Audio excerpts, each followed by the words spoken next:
Hello student, मैं Jitendra Parth PSC YouTube channel पर आपका स्वागत करता हूं। आज के इस वीडियो में हम कवर करेंगे छत्तीसगढ़ की जनजातियों से जुड़े हुए टॉप 25 मल्टीपल चॉइस क्वेश्चन जो आपके एग्जाम की दृष्टि से इंपॉर्टेंट है। तो चलिए स्टार्ट करते हैं। देखिए, सबसे पहला प्रश्न है, निम्न में से किस जनजाति को बस्तर की बास्केटरी ट्राइब कहा जाता है? इसमें आपके ऑप्शंस देखिए, बत्रा, धुरवा, हलवा या परजा। तो इसका जो सही आंसर है ये है आपका option number B, Dhurwa. Dhurwa जनजाति को बस्तर की बास्केटरी ट्राइब के नाम से जाना जाता है। और यह जैसे कि आपको नाम से ही पता है ये कौन से क्षेत्र में रहता है, तो ध्यान रखिएगा ये जो ट्राइब है ये आपके बस्तर क्षेत्र में निवास करते हैं। क्लियर? चलिए आगे देखिए, अगला प्रश्न है, निम्न में से कौन मुरिया जनजाति का उपभाग नहीं है? इसमें आपके ऑप्शंस देखिए, राजा मुरिया, झोरिया मुरिया, गोटुल मुरिया या सिरहा मुरिया। तो इसका जो सही आंसर है ये है आपका option number D, Siraha Muria. जो सिरहा मुरिया है वह मुरिया जनजाति का उपभाग नहीं है, बल्कि यहाँ पर जो ऊपर के तीन हैं, राजा मुरिया, झोरिया मुरिया और गोटुल मुरिया, ये आपकी मुरिया जनजाति के उपभाग हैं। ठीक है, तो इस चीज़ को आप लोग याद रखेंगे, ये आपके एग्जाम पे पूछा जा सकता है। चलिए आगे देखिए, अगला प्रश्न है, निम्न में से कौन सा वाद्य यंत्र का प्रयोग डोमकच नृत्य के दौरान नहीं किया जाता है? इसमें आपके ऑप्शंस देखिए, मांदर, गुदुम, झांझ या टिमरी। तो इसका जो सही आंसर होगा ये है आपका ऑप्शन नंबर बी, गुदुम। गुदुम का प्रयोग जो है आपका डोमकच नृत्य के दौरान नहीं किया जाता है। और आपको ये पता होगा जो आपका डोमकच नृत्य है मूल रूप से जो आपका उत्तरी छत्तीसगढ़ है उस क्षेत्र का नृत्य है और यह विवाह के अवसर पर किया जाता है। देखिए, जो आपका गुदुम है यह जो है गुदुम को और नाम से जाना जाता है, 12 सिंघा का सिंग लगने के कारण से इसको सिंग बाजा के नाम से भी जाना जाता है। और यह जो है डोमकच नृत्य के दौरान प्रयोग में नहीं लाया जाता। डोमकच के दौरान आपको पता होगा यहाँ पर मांदर, झांझ और टिमरी का प्रयोग किया जाता है। आगे देखिए, अगला प्रश्न है, निम्न में से कौन सी जनजाति सूर्य देव की पूजा करती है? इसमें आपके ऑप्शंस देखिए, माड़िया, हलबा, भतरा या बिरहोर। तो इसका जो सही आंसर है ये है आपका ऑप्शन नंबर डी, बिरहोर।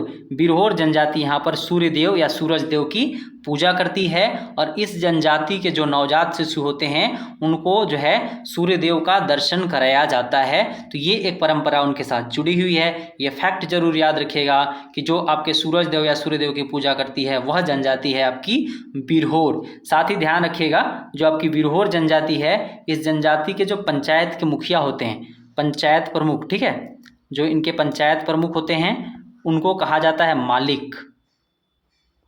तो ये फैक्ट भी आप लोग जरूर याद रखेंगे, ऐसे प्रश्न भी एग्जाम पे बनते हैं।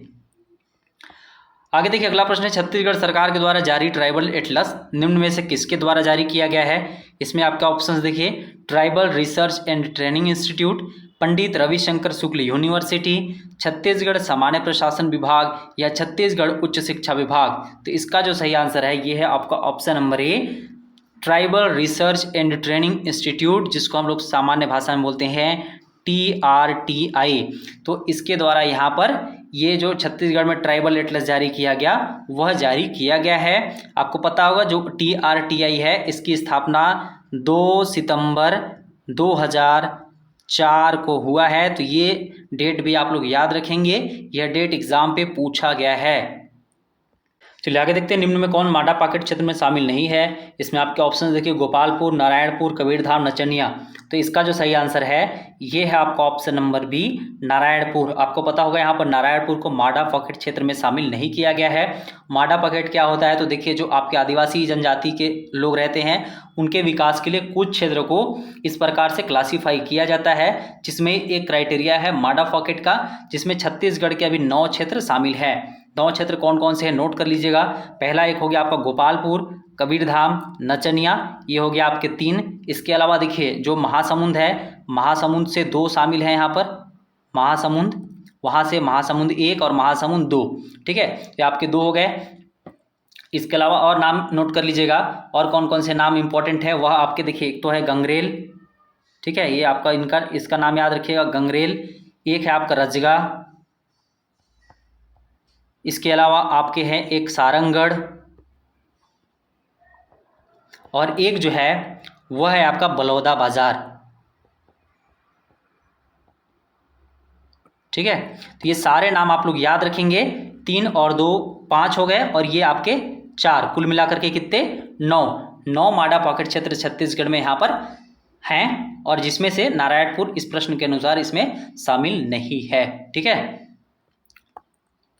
आगे देखिए, छत्तीसगढ़ की विशेष पिछड़ी जनजातियों की साक्षरता दर कितना प्रतिशत है। इसमें आपके ऑप्शन देखिए 45.2%, 33.4%, 43.5% या 39.1%। तो इसका जो सही आंसर है ये है आपका ऑप्शन नंबर डी, 39.1%। तो इस फैक्ट को आप लोग याद रखेंगे। देखिए, छत्तीसगढ़ में जो विशेष पिछड़ी जनजाति है उसकी संख्या यहाँ पर 7 है, आपको पता होगा, जिसमें आपके राज्य सरकार के द्वारा 2 जनजातियों को शामिल किया गया है और केंद्र सरकार के द्वारा 5 जनजातियों को विशेष पिछड़ी जनजाति की श्रेणी में शामिल किया गया है। ठीक है। तो ये फैक्ट आप लोग याद रखेंगे। आगे देखिए, अगला प्रश्न है, निम्न में से कौन सी जनजाति स्वयं को पहाड़िया भी कहते हैं। इसमें आपके ऑप्शन देखिए कंवर, हलबा, कमार या भतरा। तो इसका जो सही आंसर है ये है आपका option number C, Kamar. Kamar जनजाति स्वयं को पहाड़िया कहता है। यह फैक्ट आप लोग याद रखेंगे। ठीक है। साथ ही ध्यान रखिएगा, जो आपकी कमार जनजाति है वह अपनी बोली में कमारी बोली का प्रयोग करती है। तो ये फैक्ट भी आप लोग याद रखेंगे। आगे देखिए, निम्न में कौन सी जनजाति आषाढ़ माह में माता पहुँचानी त्यौहार मानता है। इसमें आपके ऑप्शंस देखिए बिरहोर, हलबा, कमार या राजगुण। तो इसका जो सही आंसर है ये है आपका ऑप्शन नंबर सी, कमार जनजाति। कमार जनजाति यहाँ पर आषाढ़ माह में माता पहुँचानी त्यौहार मनाता है। इस फैक्ट को आप लोग याद रखेंगे, ये एग्जाम पे डायरेक्ट पूछा जा सकता है। आगे देखिए, अगला प्रश्न है, बैगा जनजाति में शुद्धिकरण संस्कार किस नाम से जाना जाता है। इसमें आपके ऑप्शंस देखिए साखी, मादी, पानी या दोषी। तो इसका जो सही आंसर है ये है आपका ऑप्शन नंबर बी, मादी। आपको पता होगा यहाँ पर जो बैगा जनजाति है उसके अंदर जो शुद्धिकरण संस्कार होते हैं उसे मादी नाम से जाना जाता है। साथ ही ध्यान रखिएगा, जो यहाँ पर दोषी है यह वहाँ पर विवाह जो संपन्न कराता है बैगा जनजाति के अंदर उसको कहा जाता है। यानी जो विवाह संपन्न कराता है उसे दोषी कहा जाता है। ठीक है। विवाह संपन्न कराने वाला आपका दोषी। ठीक है। और यहाँ पर जो बैगा जनजाति के शुद्धिकरण संस्कार है वो आपका मादी। क्लियर। आगे बढ़ने से पहले यदि आपने अभी तक चैनल को सब्सक्राइब नहीं किया है तो चैनल को सब्सक्राइब जरूर कर लें, उससे आपको आने वाले वीडियो का नोटिफिकेशन मिलेगा। साथ ही जो कम्युनिटी सेक्शन में पोस्ट डाले जाते हैं वह भी आपको स्क्रीन पर देखने को मिलेगा। तो अभी चैनल को सब्सक्राइब अवश्य करें। चलिए आगे बढ़ते हैं। अगला प्रश्न है, पहाड़ी कोरवा जनजाति में विवाह के कितने प्रमुख चरण होते हैं। इसमें आपके ऑप्शंस देखिए 3, 2, 5 या 4। तो इसका जो सही आंसर है ये है आपका ऑप्शन नंबर डी, 4 चरण होते हैं। इस चीज़ को जरूर याद रखेंगे क्योंकि पहाड़ी कोरवा की विशेष पिछड़ी जनजाति के अंदर शामिल है। तो इसके जो विवाह के जो चरण हैं वह 4 होते हैं। कौन कौन से, तो नोट कर लीजिएगा। देखिए, इसका पहला चरण होता है मंगनी। ठीक है, ये हो गया आपका मंगनी पहला चरण। दूसरा चरण में यहाँ पर होता है सूत। तीसरा चरण यहाँ पर होता है जिसको बोलते हैं बघौनी। और जो चौथा चरण है उसको बोलते हैं गौना। तो ये 4 चरण यहाँ पर हैं, मंगनी, सूत, बघौनी और गौना। तो इस चीज़ को आप लोग याद रखेंगे। आगे देखिए, अगला प्रश्न है, छत्तीसगढ़ की किस जनजाति में बिस्सर खाने की प्रथा है। इसमें आपके ऑप्शंस देखिए कोल, माड़िया, बिरहोर या भुंजिया। तो इसका जो सही आंसर है ये है आपका option number C, Birhor. Birhor जनजाति के अंदर आपको पता होगा यहाँ पर बिस्सर खाने की प्रथा चलती है। तो इस फैक्ट को आप लोग याद रखेंगे। ठीक है। देखिए, जो आपकी बिरहोर जनजाति है उसके अंदर कुछ विवाह के प्रकार हैं जिसको कहा जाता है। देखिए, एक तो हो गया आपका गोलन विवाह। ठीक है, जैसे विवाह के 2-3 प्रकार हैं, इसको लिख लीजिएगा। एक हो गया आपका गोलन विवाह, दूसरा हो गया पतरा विवाह और तीसरा हो गया आपका उड़हरिया विवाह। तो ये कुछ विवाह के प्रकार हैं जो बिरहोर जनजाति के अंदर यहाँ पर प्रचलित हैं। तो ये फैक्ट भी आप लोग एग्जाम पे पूछा जा सकता है, जरूर याद रखें। आगे देखिए, अगला प्रश्न है, बुजमाड़िया जनजाति के विवाह प्रकार में गोचुर वायता का अर्थ है। यानी जो गोचुर वायता है वह किस प्रकार के विवाह को कहा जाता है। इसमें आपके ऑप्शंस देखिए सहमति विवाह, लमसेना विवाह, पलायन या प्रेम विवाह या हठ विवाह। तो यहाँ पर जो गोचुर वायता कहा जाता है वह कहा जाता है आपका पलायन या प्रेम विवाह को। ठीक है, यानी यहाँ पर जो भुजमाड़िया जनजाति है उसके अंदर जो गोचुर वायता है उसका संबंध है पलायन या प्रेम विवाह। देखिए जो सहमति विवाह होता है इसको कहा जाता है ताल्को वायता, और जो आपका लमसेना विवाह है इसको कहा जाता है लामडे वायता, लामडे वायता। ठीक है, और देखिए जो आपका हठ विवाह है इसको उस जनजाति के अंदर कहा जाता है ओडी वायता, ओडी वायता। ठीक है, तो ये सारे फैक्ट आप लोग याद रखेंगे, ये भी आपके एग्जाम की दृष्टि से इंपॉर्टेंट है क्योंकि आपकी भुजमाड़िया जनजाति विशेष पिछड़ी जनजाति है। चलिए आगे देखते हैं, निम्न में से कौन सा कथन असत्य है। यहाँ पर ध्यान रखिएगा, आपका असत्य पूछा हुआ है। ठीक है, भुजिया जनजाति राज्य सरकार द्वारा घोषित विशेष पिछड़ी जनजाति, बिल्कुल सही है। इसकी 2 उपजातियां हैं, बिल्कुल सही है। इसके प्रमुख गोत्र नेताम मरकाम, ये भी सही है। इस जनजाति की चिंदा भुजिया का रसोई घर लाल बंगला कहलाता है, यहाँ पर गलत है, ध्यान रखिएगा। चिंदा भुजिया का रसोई घर लाल बंगला नहीं कहलाता, बल्कि लाल बंगला कहलाता है आपका चौखुटिया भुजिया का रसोई घर। ठीक है, तो ये फैक्ट आप लोग याद रखेंगे। जब कभी भी इस प्रकार से विशेष प्रश्न बनेंगे किसी जनजाति को लेकर तो वहाँ पर आपको चौखुटिया भुंजिया लगाना है लाल बंगला के सामने। क्लियर। आगे देखिए अगला प्रश्न, विशेष पिछड़ी जनजाति पंडों की कितनी उपजातियां हैं। इसमें आपके ऑप्शंस देखिए 1, 2, 3 या 4। तो इसका जो सही आंसर होगा ये है आपका ऑप्शन नंबर बी 2। ध्यान रखिएगा, जो विशेष पिछड़ी जनजाति पंडो है उसकी 2 उपजातियां हैं। कौन कौन, तो देखिए पहला एक नाम लिख लीजिए, वह है आपका सरगुजिया, और दूसरा नाम नोट कर लीजिएगा वह है उत्तराहा। सरगुजिया और उत्तराहा, तो ये 2 क्या है आपके विशेष पिछड़ी जनजाति पंडो के उपजातियां हैं। क्लियर।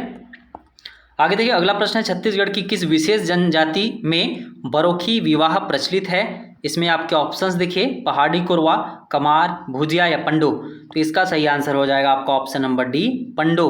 पंडो जनजाति के अंदर बरोखी विवाह यहाँ पर प्रचलित है, और पंडो जनजाति आपको पता होगा उत्तरी छत्तीसगढ़ के क्षेत्र में निवास करते हैं। अगला प्रश्न देखिए, निम्न में से कौन सी जनजाति फुलझर राज्य का प्राचीन राजवंश रहा है। इसमें आपके ऑप्शंस देखिए बैगा, भत्रा, भैना, कंवर। इसका जो सही आंसर है ये है आपका ऑप्शन नंबर सी। ठीक है, भैना, भैना यहाँ पर जो है फुलझर राज्य का प्राचीन राजवंश रहा है, और यह गवर्नमेंट के रिकॉर्ड में डॉक्यूमेंटेड है। ये फैक्ट तो एग्जाम पे आपका पूछा जाएगा डायरेक्टली, ध्यान रखेंगे। ठीक है, आगे देखिए निम्न में से कौन सी जनजाति कठौरी त्यौहार मनाती है। इसमें आपके ऑप्शंस देखिए मझवार, कोल, बिंजवार या कोन। तो इसका जो सही आंसर हो जाएगा आपका ऑप्शन नंबर ए मझवार। मझवार जनजाति आपको पता होगा कठौरी त्यौहार यहाँ पर मनाती है। ठीक है, कठौरी त्यौहार कौन मनाता है, मझवार जनजाति। मझवार जनजाति वैशाख माह में कठौरी त्यौहार मनाता है, इस चीज़ को भी आप लोग याद रखेंगे। और ये आपकी मझवार जनजाति उत्तरी छत्तीसगढ़ क्षेत्र से जुड़ा हुआ है। आगे देखिए जनजातियों से संबंधित प्रावधान भारतीय संविधान के किस अनुच्छेद में किया गया है। इसमें आपके ऑप्शंस देखिए अनुच्छेद 338, 342, 345 या 351। तो इसका जो सही आंसर हो जाएगा ये हो जाएगा आपका ऑप्शन नंबर बी अनुच्छेद 342। 342 के अंदर आपको पता होगा कि भारतीय संविधान में जनजाति संबंधी प्रावधान किया गया है। आगे देखिए निम्न में से कौन आर्य भाषा परिवार से संबंधित बोली नहीं है। इसमें आपके ऑप्शंस देखिए हल्बी, पंडो, सदरी या सिंगरी। तो इसका जो सही आंसर हो जाएगा ये होगा आपका ऑप्शन नंबर डी सिंगरी। सिंगरी यहाँ पर आर्य भाषा परिवार से जुड़ा हुआ बोली नहीं है, बल्कि जो सिंगरी है ये आपका मुंडा भाषा परिवार से जुड़ा हुआ बोली है। तो यहाँ पर इस फैक्ट को ध्यान रखेंगे, आपके हल्बी, पंडो और सदरी आर्य भाषा परिवार से जुड़े हुए बोली हैं, जबकि सिंगरी यहाँ पर मुंडा भाषा परिवार का बोली है। आगे देखिए निम्न में से कौन सा आधार विशेष पिछड़ी जनजातियों के निर्धारण में सहायक नहीं होता है। इसमें आपके ऑप्शंस देखिए अत्यंत कम साक्षरता दर, बिल्कुल सही है, यहाँ पर सहायक है ये। आदम जीवन पद्धति, ये भी सही है। जनसंख्या का कम होना, ये भी सही है। अत्यंत अन्य जनजातियों के साथ परस्पर अत्यधिक समन्वय, यहाँ पर गलत होगा, क्योंकि इसका कारण क्या है देखिए यदि कोई जनजाति अन्य जनजातियों के साथ समन्वय बना लेता है, अच्छे कंडीशन पे रहता है, ऐसी स्थिति में उसको विशेष पिछड़ी जनजाति घोषित करने की आवश्यकता नहीं है। ऐसी जनजातियों को विशेष पिछड़ी जनजाति घोषित किया जाता है जो एक एकांत आवास पे रहते हैं, उनकी परंपरागत जीवन पद्धति होती है, वो आदिम कृषि पर निर्भर रहते हैं और वो समाज की मुख्य धारा से कटे होते हैं। तो इसका जो सही आंसर हो जाएगा ये होगा आपका ऑप्शन नंबर डी। ये यहाँ पर क्या है, इसमें सहायक नहीं होता है, क्योंकि यदि उनका परस्पर समन्वय होगा तो उनको विशेष पिछड़ी जनजाति घोषित नहीं किया जाएगा। ठीक है, आगे देखिए, निम्न में से कौन गदबा जनजाति की उपजाति नहीं है? इसमें आपके ऑप्शंस देखिए, बोदो, कथेरा, पारंगी या कोइकपाल। तो इसका जो सही आंसर होगा यह होगा आपका ऑप्शन नंबर डी, कोइकपाल। कोइकपाल यहाँ पर गदबा जनजाति की उपजाति नहीं है, बल्कि जो कोइकपाल है वह आपकी गोंड जनजाति की उपजाति है। क्लियर? आगे देखिए, निम्न में से विवाह का कौन सा प्रकार अधिमान्य विवाह नहीं है? यह आपके एग्जाम पे पूछा गया है। पैरेलल कजिन, क्रॉस कजिन, लेविएट या मोनोगेमी। तो इसका जो सही आंसर है ये है आपका option number D, monogamy. Monogamy जो है आपका अधिमान्य विवाह का प्रकार यहाँ पर नहीं है, ये एग्जाम पे आंसर लिया गया है। ठीक है, आगे देखिए, अबुझमाड़िया जनजाति द्वारा कोटकी घोड़ा नृत्य कब किया जाता है? इसमें आपके ऑप्शंस देखिए, मड़ई मेला पर, जात्रा पर्व के दौरान, गोडुल के बाहर या विवाह उत्सव पर। तो इसका जो सही आंसर होगा ये है आपका ऑप्शन नंबर बी, जात्रा पर्व के दौरान। आपको पता होगा अबुझमाड़िया जनजाति के द्वारा कोटकी घोड़ा नृत्य किया जाता है, जिसमें चीता का मुखौटा पहनकर जो है यहाँ पर आपस में मनोरंजन इन लोग करते हैं। ठीक है, आगे देखिए, भुइहारी कर्मा नृत्य किस जनजाति द्वारा किया जाता है? इसमें आपके ऑप्शंस देखिए, गोंड, मुड़िया, देवार या बैगा।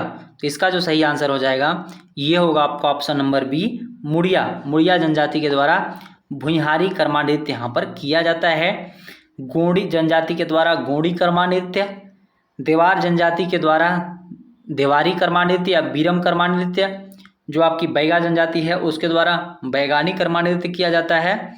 तो इस प्रश्न का आंसर हो जाएगा आपका ऑप्शन नंबर बी। क्लियर? तो चलिए आज के इस वीडियो को हम यहीं पे ख़त्म करते हैं। तो वीडियो आपको अच्छा लगा होगा तो चैनल को सब्सक्राइब करें, यह वीडियो अपने दोस्तों तक शेयर करें। मिलते हैं अगले वीडियो में, तब तक के लिए जय हिंद।